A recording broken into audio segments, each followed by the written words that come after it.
네, 이번 주 엔비디아 GTC 행사도 이제 말미에 접어들고 있습니다. 현지 시간 20일에는 젠슨항 CEO가 양자 컴퓨팅 기업 CEO들과 만나서 이야기를 나누는 퀀텀 컴퓨팅에 대한 행사도 열렸는데요. 이번 행사에서 이런 얘기가 나왔습니다. 지난번에 젠슨항 CEO의 이런 발언 때문에 양자 컴퓨팅 기업들의 주가가 폭락한 적이 있었습니다. 당시 젠슨항 CEO는 양자 컴퓨터가 상용화되기 위해서 15년, 20년, 30년 가까운 기간이 걸릴 것이라고 얘기를 했었는데요. 이번에 젠슨항 CEO는 이 과거 발언을 사과하기 위해서 자리를 마련했다, 이렇게 이야기를 했어요. 근데 그러면서도 젠슨항 CEO는 본인의 주장을 굽히지는 않았습니다. 본인이 생각했을 때 20년은 그렇게 긴 기간이 아니었기 때문에 양자 컴퓨팅이 상용화되기까지 20년이 걸릴 것이라는 과거 발언이 나쁜 뜻으로 한 발언이 아니었다는 이야기를 했습니다. 왜냐하면 실제로 본인이 엔비디아를 설립하고 쿠다를 개발해서 플랫폼을 구축하기까지 20년이 넘게 걸렸기 때문이었어요. 이런 걸 고려를 했을 때 지금 본인이 엔비디아를 설립하고 성공을 거두기까지 걸렸던 시간을 견줘서 이야기를 했다라고 이야기를 했어요. 그리고 이번에 이 양자 컴퓨팅 CEO들과 이야기를 나누는 자리를 마무리하면서 이런 말도 남겼습니다. 지금은 좀 기대치를 낮출 필요가 있다라고도 얘기를 했어요. 어떻게 하면 양자 컴퓨팅 시스템을 실제로 구축할 수 있을지 그 기술에 좀 주목을 할 필요가 있다라고 했어요. 그러니까 미래 비전을 너무 펌핑하는 대신 실제로 어떻게 하면 이 기술을 실제로 구현을 할 수 있을지 그거에 좀 주목을 해보자라는 이야기를 한 것입니다. 젠슨항 CEO가 이런 얘기를 한 이유가 무엇일까요? 최근 양자 컴퓨팅 산업에서 여러 기업들이 본인들이 대단한 성과를 거뒀다, 이런 보도 자료를 많이 내놓았죠. 그러면서 양자 컴퓨팅 이 산업 전반에 대한 투자자들의 기대치가 매우 높아져 있는 상태입니다. 이랬던 상황에서 젠슨항 CEO의 발언이 양자 컴퓨팅 주가를 좀 떨어뜨리고 기대치도 조금 이제 신키는 그런 작용을 했었는데요. 3월 들어서도 또 양자 컴퓨팅 산업에서 기대치가 다시 한번 튀어오르는 그런 이슈가 있었습니다. 바로 디에이브가 양자 우위를 달성했다라고 밝혔던 건데요. 디에이브의 이 논문은 유명 과학 저널인 사이언스지에 게재가 되기도 했습니다. 내용은 이래요. 스핀 유리 안에 자석 물질들의 상호작용을 시뮬레이션 했다라고 얘기를 했습니다. 이 자석 물질들이 이룰 수 있는 조합이 있는데 이 조합이 기하급수적으로 늘어날 뿐만이 아니라 그 중에서 안정적인 조합을 찾기가 매우 어렵기 때문에 이 시뮬레이션 하는 과제가 매우 어렵다고 해요. 그래서 디에이브는 이렇게 얘기를 했습니다. 이번에 이 시뮬레이션을 진행을 했을 때 디에이브 어드밴티지 2 QPU를 썼을 때는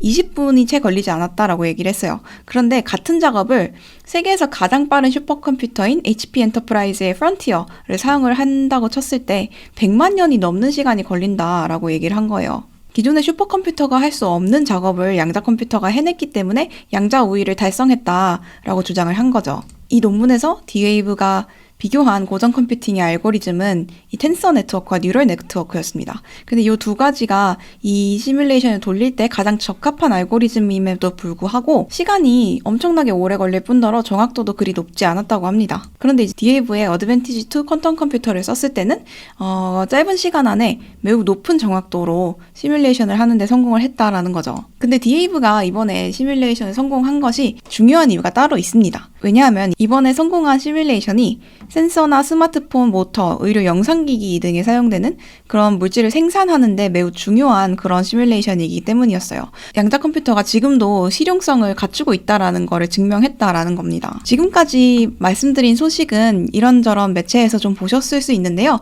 이 내용은 많이들 소개가 되지 않았어요. 과학저널을 즐겨보시는 분이 아니라면 이 얘기를 들어보신 적이 없었을 텐데요. 사실 이번에 양자 우위를 달성했다는 이 디에이브의 주장이 많이 반박이 제기가 됐습니다. 반박 논문이 두 가지가 발표됐는데요. 우선 이 첫 번째 논문에서는 이렇게 얘기를 해요. 최신 고전 컴퓨팅 알고리즘을 사용해서 계산을 해보니까 디에이브에서 했던 계산은 그냥 일반적인 노트북으로도 2시간 정도면은 할 수 있었다 라고 얘기를 했어요.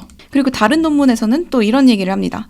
디에이브에서 100만 년 걸린다고 했던 그 실험? 사실 이 HP 프롬티어처럼 최정상급 슈퍼컴퓨터 안 써도 그냥 기존의 고전 컴퓨팅 알고리즘을 좀 개량을 하면 며칠 안에 충분히 해결할 수 있는 과제다라고 얘기를 했어요. 그래서 과학자들 사이에서는 이런 밈도 돌고 있더라고요. 디에이브가 양자 우위를 달성했다고 주장을 했는데 그 뒤에서 이 다른 논문들이 저격을 하고 있는 그런 모습이 담겨 있죠. 그럼 첫 번째 저격수는 뭐라고 얘기를 했을까요? 첫 번째 논문의 저자인 스튜든마이어는 이렇게 얘기를 했습니다. 고전 컴퓨팅 알고리즘은 연구가 시작된 지 수십 년이 지났음에도 발전 속도가 매우 빠르다. 그뿐만이 아니라 연구할 분야도 아직 무궁무진하다.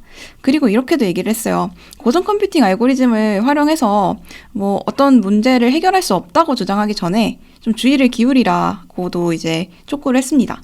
이게 말이 좀 어려워 보이는데요. 무슨 얘기냐면 고전 컴퓨팅 알고리즘도 연구가 활발하게 진행되고 있으니까 매번 버전이 이제 새로워지는데 최신 버전을 써야지 구식 버전을 써놓고 양자우위 달성했다고 주장하면 어떡하냐. 이런 뉘앙스라고 보시면 돼요. 두 번째 저격수는 또 누구였을까요? 주세페 카를로라는 물리학자인데요. 칼레오는 단순히 D-Wave뿐만이 아니라 양자 컴퓨팅 업계 전반에 그런 문제를 좀 지적을 했어요. 이번에 이렇게 얘기를 했습니다. 양자 컴퓨팅 기업 내부의 연구 결과를 이제 유명 저널을 통해서 홍보하는 구조가 점점 더 많은 문제를 일으키고 있다라고 얘기를 했습니다. 이게 무슨 얘기냐면요. 기업이 연구한 거를 유명 저널에 실으면서 공짜로 홍보하는 그런 구조가 이제 마련이 됐는데 이런 구조 때문에 많은 잡음이 일어나고 있다라는 거죠. 이렇게도 얘기를 했습니다. 몇몇 주요 저널들이 이렇게 한다고 해요. 이런 기업들에서 내놓은 논문들이 피어 리뷰를 받을 때 더 우호적인 태도를 보일 뿐만이 아니라 피어 리뷰를 더 신속하게 받을 수 있도록 여러 가지 혜택을 주고 있다고 해요.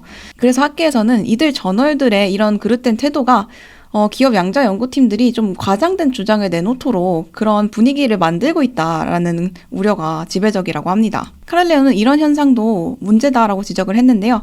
양자 우위를 선언하는 논문이 유명 저널에 게시가 되면은 단순히 게시가 되는 것에서 끝나는 게 아니라 월스트리트 저널이나 블룸버그 같은 그런 유력 매체들에서 이를 대대적으로 보도하면서 이 스타트업들의 주가가 급등하는 그런 모습이 나타나죠.